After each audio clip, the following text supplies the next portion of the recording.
And the minute I did that, my COO said, "Yeah, that's going to go over to marketing." Oh, good.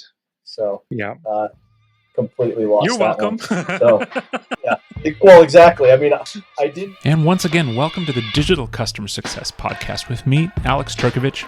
So glad you could join us here today and every week as I seek out and interview leaders and practitioners who are innovating and building great scaled CS programs. My goal is to share what I've learned and to bring you along with me for the ride so that you get the insights that you need to build and evolve your own digital CS program. If you'd like more info, want to get in touch, or sign up for the latest updates, go to digitalcustomersuccess.com. For now, let's get started. Hello and welcome back to the Digital Customer Experience Podcast. So great to see you. It is episode 52 today. And before we get started, I wanted to ask you to please bookmark your calendars for June 6th. Because I'll be taking part in Matik's Scale and CS Summit. It's an online virtual event that's going to be taking place all about scaling CS. And there are so many incredibly talented people on the roster for this event. It's one not to be missed. And it's virtual, so you don't have to travel anywhere, which is great. If you sign up with a link that's down in the description or the show notes, the first 5 people will get a $20 Uber Eats gift card, which is pretty awesome because, when you go to conferences during the breaks, you want some snacks. And so this way you can order your own dang snacks for the summit. So again, June 6th, mark your calendars and check out the link that's in the description. For today's episode, I'm joined by none other than Jeff Heckler, who I was pleased to have on the show because he's quite well known in the CS community and has a lot of great things to say. We talk about a bit of a state of the union of what he's seeing out there right now, and specifically talking about the economics of SaaS and how that's impacting digital, the proliferation of AI, and how that has a little bit of ways to go as well. We cover a fair amount of topics. So I really hope that you enjoy my conversation with Jeff Heckler today, because I sure did. Dude, Jeff, I appreciate you being on.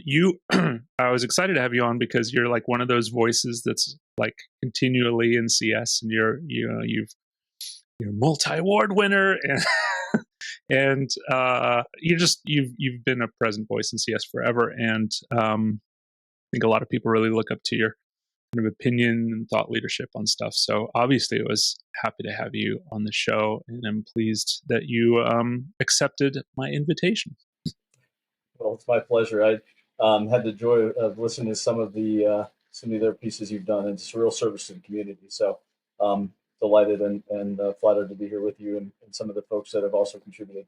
So you're the one who listened. Hey, there are a lot of thumbs up on YouTube. I can tell you from being there and watching. So there's some. I wanted to ask you a little bit about obviously your background starting out, because at first I got confused because I saw King's College on there. I was like, what's Homeboy doing going to school in London? But then I realized it wasn't that King's College. But I was LinkedIn stalking you, of course, and your career has taken an interesting, I think, arch over the last 20 or so years. And I noticed you spent a ton of time in BI, right? What was that arc that led you into BI, and then that transition into CS? And I would imagine that the BI stuff has really served you well after. That's not included on there is when I was a high school teacher before BI. We'll throw that in there. But no, I get into business intelligence through MicroStrategy, which is still out there. And one of the tools that didn't get gobbled up in any sort of acquisition, that's because the CEO would never allow that to happen. But so I got into software in the late 90s, which is an embarrassing amount of time ago. I really fell into the complex problem solving of it. A lot of chemistry, a lot of science and math in my background, and that just kind of fit. I never, when I was in college, the computer on campus were used for writing papers.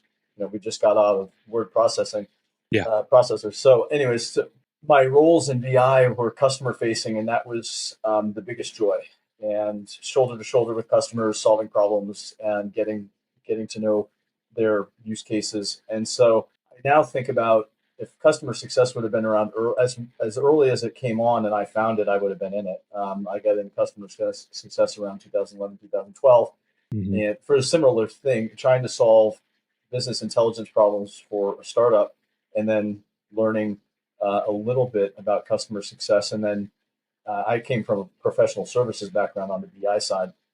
And so talking to my leadership and saying if we sat with our customers and ate margin, gave a little bit more on the PS side away, we would have great feedback loops for our product. And then it came with sales and marketing. And so customer success for me as a person and my character and how I like to work with people just fits.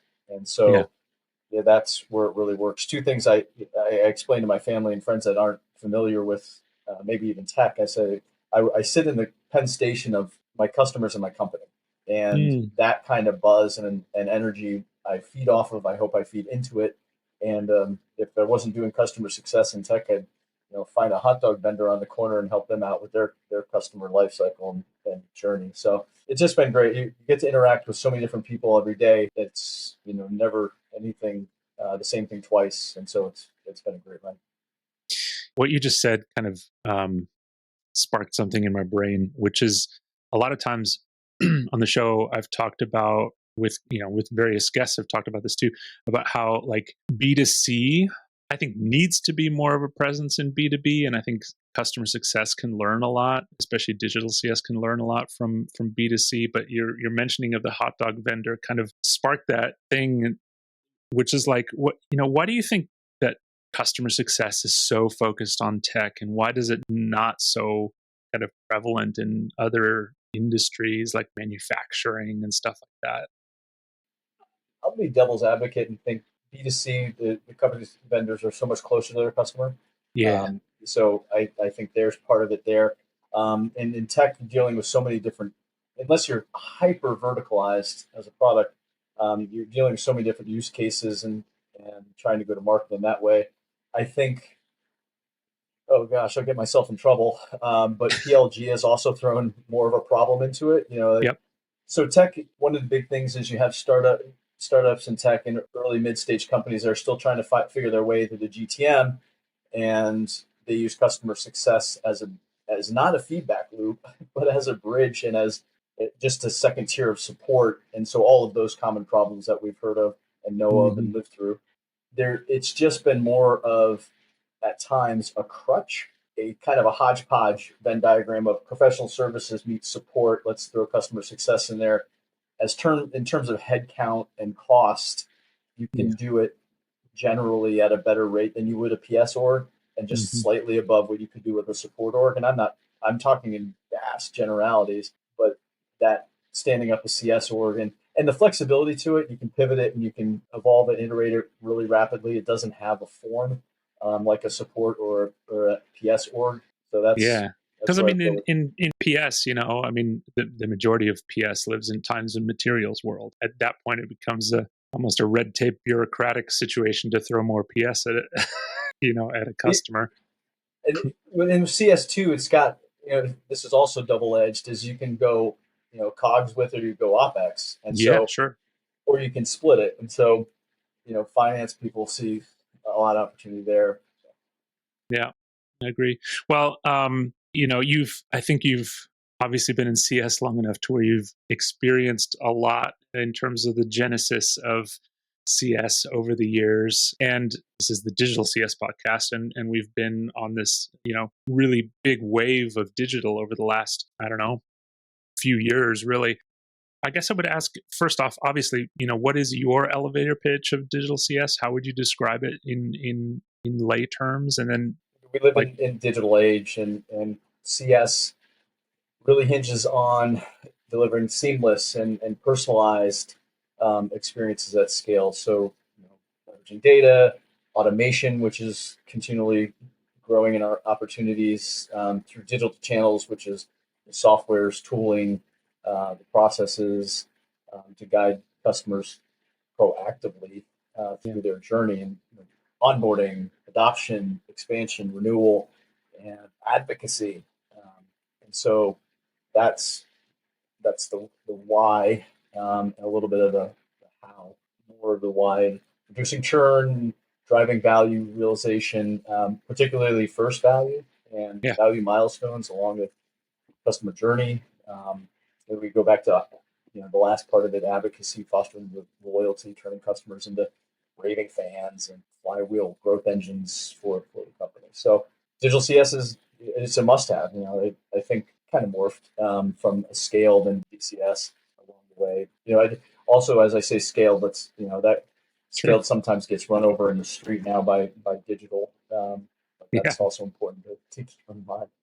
Yeah, it's so true. Yeah, I think COVID had obviously a lot of side effects, no pun intended, or maybe pun intended. I think one of the things in CS, obviously, we saw massive shifts in the job market. We saw this kind of fundamental shift in CS where, all of a sudden now we're not throwing bodies at a CS org as we used to do, which is probably a good thing. And people have gotten more used to being digital and being remote and being connected that way and using chatbots and things like that. For me, one of the things that I find fascinating is the evolution of the QR code, which is like it was this really cool thing for a while, and then it became kind of this thing where like, why are you going to use a QR code? Like that's stupid. In fact, in one org, I was building like an employee onboarding program, and we were doing like a QR code scavenger hunt where people would go around and they would scan a QR code and they'd see a video from the CFO or see a whatever. And even then, this was maybe 10 years ago, it was like, yeah, okay, that's kind of cool, but also kind of not. And then all of a sudden COVID hits and every restaurant has their menu on a QR code and whatever. It's just being used all over the place because it's actually a cool tool. And I think digital CS probably stands to benefit from that. I don't know where I'm going with that, but what do you make of, the state of CS today? You've been in the industry for a while. You've seen things evolve. Obviously, the digital is a huge wave at the moment. What's the state of things based on what you're seeing? State of things. Mhm. Gosh, pressure. I guess if I had to say word of the day in all directions. Let's think about the macroeconomics for a minute, because this is where all these things are, for the vast majority, are coming from. I think year-on-year growth rates from 2020 2022, growth rates were in the low 30s, Yeah. and then last year almost halved, so in the high teens for public SaaS companies. So that's massive.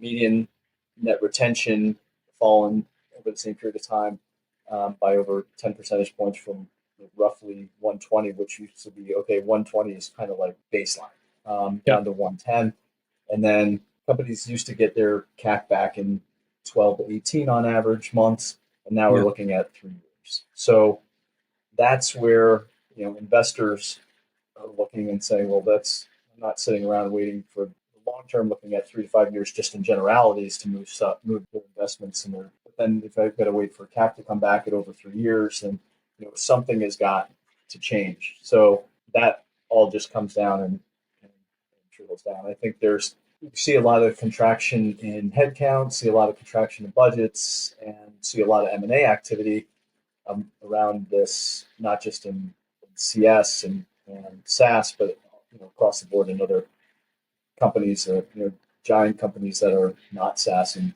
tech and outside of tech. And then the most simplistic thing we've all heard this a million times, but music you mentioned, more with less, and that's where some of the digital stuff gets Sure. more eyeballs in it. AI's gotten a ton of oxygen, Yeah. just basically out of hope. I mean, there's some stuff there that's like kind of grasping at a lever to pull. Yeah, for sure. I mean, I want to get back to the macroeconomic discussion here in a bit, but from an AI perspective, like there's some cool stuff. There's no doubt about that. Like there's some really cool stuff that's happening in AI, but we're not there yet. Like there hasn't been like this coming together of like predictive, prescriptive, generative models to where like there's a end all be all of how we're going to use AI. Right now it's a bunch of tools. And those bunch of tools are trying to figure out like where they want to live and what they want to do. And it'll be interesting to see where that comes together. and help solve some of those problems. But like, back to the economics of things, it's a confusing time, I think, for a lot of people, because indications are that the economy is doing relatively well at the moment, right? But SaaS seems to be like this straggler, and tech seems to be a straggler. Do you feel like that's just kind of lagging behind and waiting for this wave, or do you feel like it's a new normal? I think it's more. I think it's more new normal Mm, than lag. And I say that because I look back at history that I've experienced. So 9/11, housing mm, crisis, tech bubble. And so it changes when you go through periods like this. There are certain experiences where it changes behavior on a level that's not going to be waved off. This is scar tissue that's going to sit with us. And yeah, so there's no one now creating a org, and this is any customer facing org is not looking at maximum efficiencies, tooling, and digital scale before they look at, well, I'm going to head count my way through this. yeah, Not even a sales org, and so sales orgs, you can look at taking less headcount, upping quota and upping compensation, and just seeing how it rolls, outside of models that we never would have looked at 2 years ago. hmm That's, yeah, that's what yeah, I'm seeing it. yeah, happening across the board, which makes digitization all the more important. Doing that more with less. Um, are there some strong trends that you're seeing in like digital things that you've seen, like new platforms or people doing some really innovative, unique things that you've seen? I think, well, before we go into the new stuff, I think some of the things that have been working, we see really growing in their efficacy. Call recording analysis, moving on to not just next steps, but like writing your comms for you, Yeah, aggregating those, and looking at what feedback can we give back to. We used to do, not so long ago, all of this by hand. yeah, Primarily we had some reporting in tools, but it wasn't great. And now you have these tools that can do analysis and aggregation for you at such a scale that really matters, especially if you have, anywhere above 10, 20,000 customers. You need some critical mass of data to make a play. But I just think, and coming back just a little bit, some of the, the CS folks that are, digital CS right now, outside of tools and real constructs, is there are tens of thousands of CS professionals who roll up their sleeves every day, get into one of the Gen AI tools, and maximize the heck out of their time, yeah, and then take this and templatize it and share it within their orgs to, you know, make mass communication a thing. So those things I think are to be applauded. There's a lot of sweat equity that's going into how digital CS is being carried out in the infancy of how we're utilizing AI and other tools on a day to day. I think going further with digital CS and trends, self service, which was generally async stuff that we would, look at, kind of steal from support or maybe use in conjunction with marketing. I think the self service options have gotten really much wider in their usage, yeah, hyper personalization coming from a lot of sales methodologies as well, but also integration with some of the tooling that's coming out and some of the tech that's out now. Um, Social media, kind of in the same basket, but also not, with how people are utilizing Slack, mm, is has gotten a lot more traction. There was a lot of hesitation in how to use Slack and how not get overburdened from it, and just turn on a fire hose. yeah, But there's been good methodology around that. So, and then sales engagement tools, which have been beneficial, to really staying ahead of customers, hmm beyond just staying in touch with customers. Funny you say that, because it's like the common gripe is that in CS, we have so few CS specific built tools, so we got to leverage all these sales tools and hack around them to make them work on the post sale. But yeah, you mentioned a lot of really great things. Yeah, and I do find a lot more orgs installing AI chatbots, which is super cool when you can train your chatbot on your your community and your knowledge base, and that wealth of knowledge that's there. I think that gets into obviously support, ticket deflection, and things like that. There are a couple of people I've been talking to where the best practice seems to be launch that thing internally first. Let your internal teams use it first, poke holes in it, make sure it's serving up the right information, but then also use it as a tool to help you do your job more effectively. Because I think so much of digital isn't, and you've touched on this, so much of digital isn't like just customer facing. It's building those efficiencies internally, and those call transcripts and writing recap emails, and it's like all those things that we're doing on a daily basis, on a repeated basis, where we can see a lot of efficiency. So that's cool. And yeah, Slack is an interesting one. I had Ralphie English on the podcast half a year ago. I don't know. So whenever that was, and she's in an interesting scenario where like she doesn't have a platform, so she can't do in-app messaging. It's an API. And so, yeah, her primary method of communication with customers is Slack, for better or for worse. I think you can get into overwhelm real quick with Slack too, though. What happens internally? Yeah. I mean, I don't know, I've lost track of how many channels I'm in, and I've lost track of how many notifications I've ignored. Notification overload. I always like to ask if you've seen any like digital emotions in your everyday life that you've been kind of like impressed by, or you've kind of experienced and you've been like, oh, I know what that is.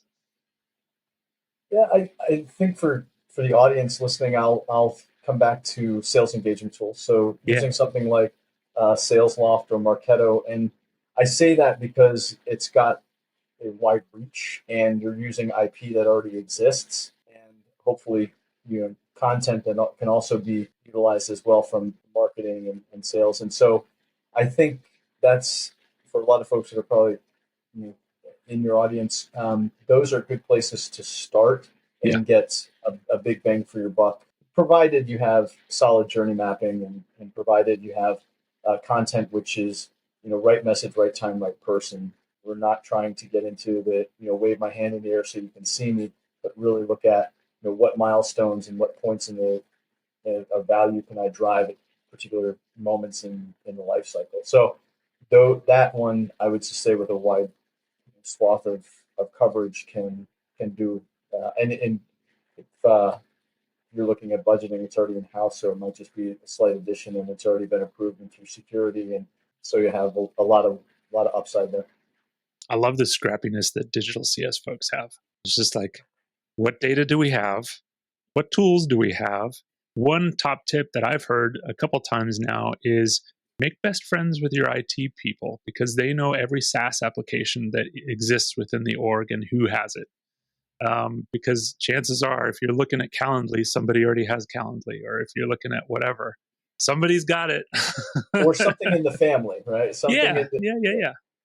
Yeah. I mean, we had a practical example of that recently where we were literally looking at purchasing Calendly. I think it was Calendly. And, we're a Microsoft shop. So it was like, well, does M365 have something? And yes, it does. It's called Booking, and it works just fine. Yeah, integrates with all your stuff that you already have. Whether you love or hate the Microsoft ecosystem, they've got it. So. Well, there's a reason why it's an ecosystem. There's a reason why they'll acquire a tool and throw it in for free. Yeah. That's right. Absolutely. Make it sticky, and it's. I mean, those things are hard to rip out, right? I mean, if you, I've actually been through a Google to Microsoft transition, and it's atrocious, and it's probably atrocious on purpose. Yeah, rip replace is supposed to be painful. It's supposed to be painful. Yeah, absolutely. I always loved to learn from not only my mistakes, but I love learning from other people's mistakes and things that I see around me. But are there any like massive blunders that you've seen kind of people do digitally where you're like, oh God, shouldn't have done that, or didn't quite land the way you wanted it to? The one that I made, I was first getting into looking at content and CS, and how we were going to own it, and I had great journey mapping and process maps. And I was like, all right, now we're going to do, I had built this CS ops teams and added some headcount to these teams that were really kind of outside the fold, like an internal trainer just for CS sitting in ops, data analyst, which isn't new, but it was then, and project management and stuff like that, sitting in ops, CS ops, not rev ops. And so my next step was to do content. And so wrote the JD, worked out the RACI and all of this. And I called it customer success marketing. And the minute I did that, my COO said, yeah, that's going to go over to marketing. Oh, good. So Yeah. completely lost that one. You're Thankfully, welcome. yeah. Well, exactly. I mean, I did it with a smile on my face and very quickly because I knew, where I had gone. And I was like, well, that's just, I'm going to have to learn from that one. That was a Yeah. big one, which doesn't sound huge, but when you're flying down the highway at, 140 miles an hour, that would have been key to getting to where Yeah. we're going. And then having lost complete control of it. But Sure. handing it over, I did happily, but that was and you've probably been hyping it with the team and all this stuff. Like they're all like in it and no like, hyping it with oh myself. God. I'm pretty good at not trumpeting something until it's ready to go. But anyways, I think some other things that I wish I would have learned more quickly. How important cross-functional allegiances and alliances are, building initiatives that are going to cross-pollinate and work for everyone. Yeah. Sharing clips of calls cross-functionally carries so much value for how you're trying to advocate for customers or trying to provide feedback across the org.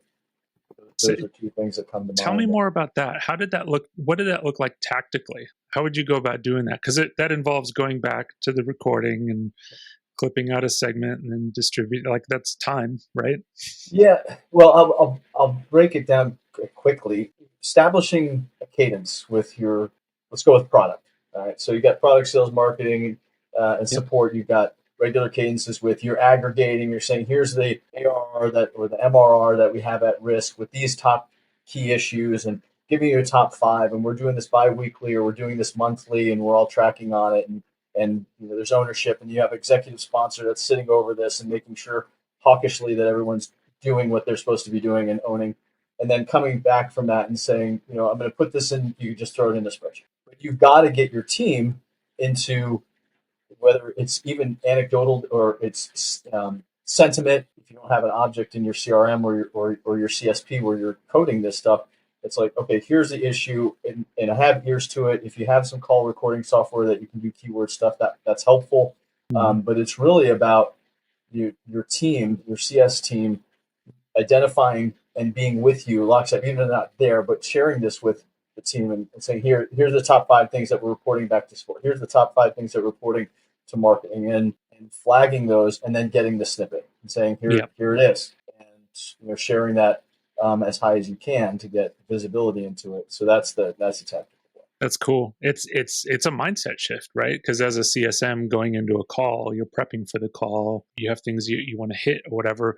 But then as the call is happening, you kind of almost have to have this thing in your back of your brain that says, we need to grab that out of there. Because if you're not thinking about it, then going back to it makes it definitely harder.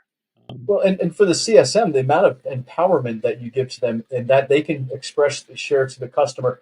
I'm going to take exactly what you just said, and I'm going to share that because we have these biweekly or monthly updates with with support or product, and they're going to get this. And that 15 seconds of what you just said, they're going to hear directly. And so the customer will say, I can't hold myself, my company accountable for what might come out of it, but I know that you'll be heard. That's so cool. I love that because you're right. That cross collaborative work is something that is kind of inherent in the nature of CS in general. But then if you're building these digital strategies on top of that stuff, you got to make sure it aligns with like, okay, when is marketing communicating certain things and what inputs do they need from the customer? And when is product doing XYZ and all of that kind of stuff. So cross collaboration is huge, in my opinion. Been actually writing about it in the newsletter. So If you're not subscribed to the newsletter, go subscribe to the newsletter. And speaking of newsletters, I want to, as we kind of start to wrap up our convo, I'd love to understand what you're paying attention to. What's your content diet? What are books, podcasts? What are you ingesting? I'll start at, I guess, the highest level, or the stuff I listen to broadly. There's Scott Galloway has a podcast called Prof G, SaaStr podcast. So broad to SaaS to CS. CS, most people have heard of Lincoln Murphy. So Lincoln Murphy and his colleague Johan Nilsson do Impact Weekly, which is really solid. It's great at every level of CS. The things that they cover. Dave Kellogg's Kellblog, a lot of people know that. Yeah, so those are some things that I find an immense amount of value out of. That's a good collection for sure. Yeah, that Kellblog is spot on. I had the fortune of working at Business Objects while he was our CMO. That's where a big point in time, at that period of time, we went from being a tool to a platform. And that was before SaaS hit. That was a revolution. Yeah, for sure. That's cool. Do you want to give any shout outs to anybody who's like doing great things in digital or is particularly forward thinking in CS?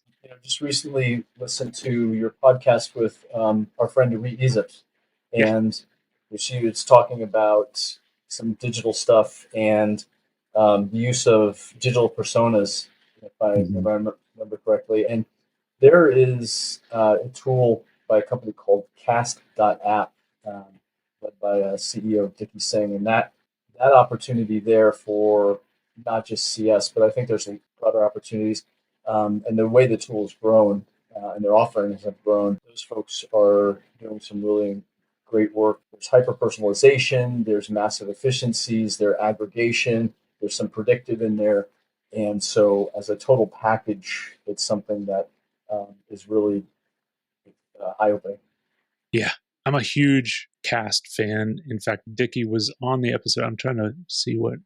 he was episode 40, so not too long ago, but he's like a breath of fresh air in CS. And I think part of the reason is he comes to it from an outsider's perspective, a lifelong engineer, and he's just trying to solve some problems and saw this problem that we've been talking about, like building economy into serving a customer the right way. And he's doing a cool job and a bunch of AI stuff in the background there. So that's super cool.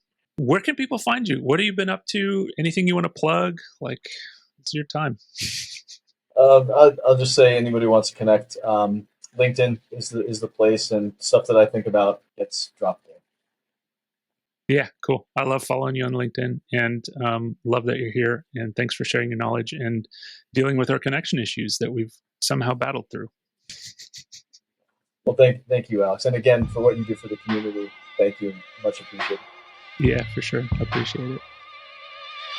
Thank you for joining me for this episode of the Digital CX Podcast. If you like what we're doing, consider leaving us a review on your podcast platform of choice. If you're watching on YouTube, leave a comment down below. It really helps us to grow and provide value to a broader audience. You can view the Digital Customer Success Definition Word Map and get more information about the show and some of the other things that we're doing at digitalcustomersuccess.com. This episode was edited by Lifetime Value Media, a media production company founded by our good mutual friend Dylan Young. Lifetime Value aims to serve the content, video, audio production needs of the CS and post-sale community. They're offering services at a steep discount for a limited time, so navigate to lifetimevaluemedia.com, go have a chat with Dylan, and make sure you mention the Digital CX Podcast sent you. I'm Alex Turkovich. Thanks so much for listening. We'll talk to you next week.